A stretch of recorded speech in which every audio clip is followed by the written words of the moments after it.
I bet those glasses make you see better. All right, the floor is open, gentlemen. So if a man watches another man impregnate his wife and willingly raises the kid, he knows the kid isn't his. Is he not a cuckold? Yeah, he would be if he's getting enjoyment or entertainment from watching another man impregnate his wife, yeah. Okay. Yeah, so adoption. That's a very interesting point. Well, hang on. Can we stay on the first point real quick? Yeah, sure. Yeah, so to start with that, you wouldn't disagree with me that a man who would get enjoyment, and not just their wife, girlfriend, whatever, from watching another man have sex with their significant other, whoever that was, would be a cuckold, right? Yeah, that's probably the peak. That's the, Well, I think that's definition of cuckold. Yeah, would you agree with me that if you were to ask, maybe you walk down the street and ask 1,000 people what cuckold meant, that would be the meaning most of them thought it meant? Probably, yes. Yeah, okay. All right, yeah, we can go to topic 2. Yeah, so for adoption, you're giving resources to another man's child. Yep. Yeah, it's probably somewhere on Cuck Mountain. I don't see it as bad as marrying a single mother, willingly giving your Now I do have an audio clip here of you saying that you would be willing to adopt. Yeah, well, that kind of changes. That's in flux. But if you would be willing to adopt, are you then admitting that you would be willing to be a cuckold? Well, I have to pay taxes, so I'm forced to be a cuckold on that. Yeah, but even if we're going to use a tier, so let me kind of reject a couple of categories. I would say that forced coercion wouldn't make you a cuckold. So, for instance, if like men broke into your house on Undead Chronic and they were like holding your wife hostage and they held you right at gunpoint, and then they did things to your wife in front of you, I don't think that would make you a cuckold because that was coercion and force. I think that there has to be like a some type of participation in the watching and viewing, right? Yes. Yeah, so I don't think that taxes, for instance, if you're making the statement that that's done under coercion, which I'm sure you would, I don't think that would make a person a cuckold, right? But if a man gets cucked and doesn't know about it, he didn't consent to it, and he's raising another man's kids, he's still cucked. Yeah, well, I think that's the etymology of the word. I would agree with you. So if your wife stepped out, got pregnant, and then you unknowingly raised that kid, I would agree that that's cuckoldry. Yes. So I would agree that that's the baseline etymology, and that watching another man have sex with your girl on purpose would also fit that etymology. So I don't think consent really affects whether someone's getting cucked. Well, I think that consent is the whole basis for it, because you're not consenting to raise the kid that isn't yours. You don't know it. So otherwise you would retract consent if you did know. That was the whole point. Like that was the whole point, right? So if a king had like a queen, and she decided to like fuck the bard, and she got pregnant by the bard, and then she had the kid, he unknowingly raised that kid, he would be cuckolded, right? So, but if he had known, he would retract consent. But today we have cuckolds who consent. Yeah. So I think that's the pornographic, like the pornographic idea of it, and the porn industry coined that term. And yeah, I would agree that fits the etymology of the word, because they're fetishizing that happening to them. So I do think that people can get cucked with or without their consent. Like I'm getting cucked. I don't want to be cucked by paying taxes, but I'm getting cucked. Yeah, but why?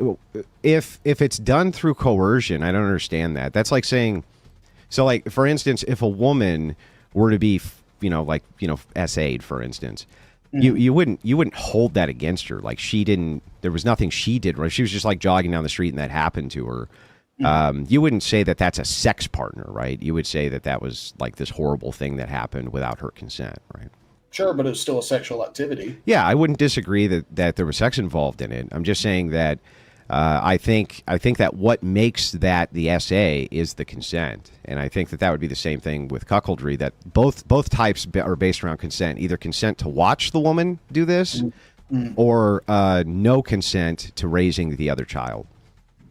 Yeah, so there's levels to the cuck mountain, and consent is not really. You can't say I didn't consent, I didn't get cucked. You can't say I consent, I didn't get cucked. Consent doesn't really determine whether or not you're getting cucked. Well, I think if you were to instance, if you were to find out that, or you had wanted your wife to screw another guy and get pregnant, that wouldn't fit the idea of cuckoldry, At least not the base word of cuckoldry, because the whole idea there is I did not consent to this and you made a cuckold out of me, right? I'm now raising a child that is not mine, and I assumed that it was. I think it's the consent issue that is the big issue. Yeah, no, I'd still call him a cuck. I still think that fits the spirit of the word. Now, we got these old definitions. You got new definitions. You have, oh, well, it was this. Here's some birds. I think most men would agree letting your wife get pregnant willingly from another dude is some cuck shit. Yeah, I agree. I wouldn't disagree with that. Okay. So when I did my opening statement, you said there was a lot of similar arguments, attacks, haterade, whatever it was, and I don't know you. I don't know you. Where was I wrong? Because I don't want to be wrong if I say you married a single mother and that was true. No, that's true. That's true. Okay. I did marry a single mother. I'm not sure how that relates to cuckoldry, unless if all you're saying here is that all of us are cucks to some degree, and I'm just in some kind of higher tier of cuck than you are, even though you're also a cuck. Right? Then I mean, it just doesn't seem like it's that it's an argument with merit, really. Well, I'm trying to say that higher level cucks shouldn't be telling young men how to live their lives. Well, I don't tell anybody how to live their life. You don't preach? Nope. You don't? No. I have no ministry of whatsoever. Oh, well, that's an attack. Okay. Sorry about that.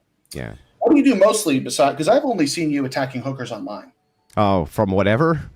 Yeah. Like whatever clips? Yeah. So I go on whatever. That started a few months ago. I go on anytime they ask me to guest on there. And sometimes we have interesting conversations and sometimes debates break out. Occasionally they're theological in nature, but like my rule is not to ever give advice. Even though people DM me for it all the time, I literally tell them I don't give advice. It's a bad idea to give people advice because I don't know anybody's personal situation. And I feel like I could actually give somebody the wrong advice and it would lead them the wrong way. And then I would be to blame for that. Yeah, that's a tricky situation. I mean, I'll give advice, but it's stuff like no hymen, no diamond. Don't marry a single mother. Go to the gym. Very basic stuff. That's all good advice. Yeah, but if someone will call in and be like, yo, Chronic, I got this girl. We've been dating for 5 years. I love her. But she has a body count of 3. Should I, no hymen, no diamond, yeet out of there? It's like, look, bro, it's your life, man. Yeah. I'm not going to tell you to do that. I'm saying this. Yeah, is so, I mean, but doesn't that kind of get to a lot of the core of the issue, too, which is every single situation is going to be different. And while I agree with you, that probably a woman who is chaste and who is a virgin would probably be optimal for most men. There's less baggage. There's less all kinds of things. But, you know, these guys who are in their 30s or in their 40s, they all have different situations, and not every woman who's a single mom is a bad person, though I will admit that the rate of women who become single moms on purpose has now caused significant problems in regards to feminism.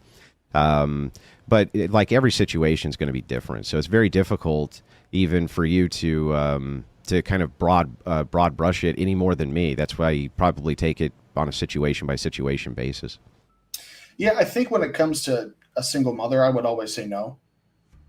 But what if she was a widow? No, because there's a woman out there without kids.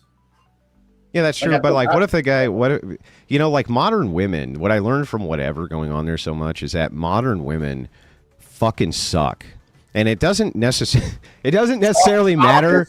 Well, I agree with you. Yeah, like it doesn't really even seem to matter. They have kids, they don't have kids, this and that. Like they're all kind of entitled, obnoxious brats for the most part. Very, very ungrateful brats. And the thing is like I'm not so sure that even if the woman has no kids, she probably had 4 abortions, right? It's like I don't. So it's hard to give anybody advice. The dating market's completely fucked. I wouldn't even know what to do with it. Like if I was one of these pickup artists, I'd probably just give up, dude. Oh, yeah. So a funny thing, you DM me, you said something like the date got canceled and you said debate. Yeah. I thought of the pickup artists I beefed with in the past. These dudes would legit sell a spot for a StreamYard date. And so some supporter would get on the StreamYard and they'd have a date with some probably OnlyFans girl for like 30 minutes. And then the next 2 hours would be 4 pickup artists like ripping the guy apart on how he didn't hold frame. And so when you said that, because I know you didn't do it, but that was some funny shit in my mind. Yeah, well, I've seen, I've actually debated with a lot of pickup artists, debated with Destiny, Matt Dillahunty, a lot of the bigger debate names. I only actually go on whatever occasionally, but I mostly do debates with high-level personalities. Those are obviously a lot more fun to do. Like, for instance, the way I found out about you was when you were kind of just going at Hunter Avalon, which I thought was fucking hilarious, right? You know, I was the one who broke that story. I broke that story on the Hunter Avalon thing. I was the one getting cucked. Yeah, that his wife was doing this with all these dudes. Yeah. Yeah, that was gross. Yeah, Kingston emailed me, but I was like, I'm not sure if this is legit and or legal. So I let it sit in my email box. Then he made the video the next day. Yeah. Yep. That was fucking wild. But yeah, I mean, go ahead. Sorry. I was like, did you see Hunter Avalon on Twitter begging for donations to get shared custody? Yeah, I did. Well, actually, I tweeted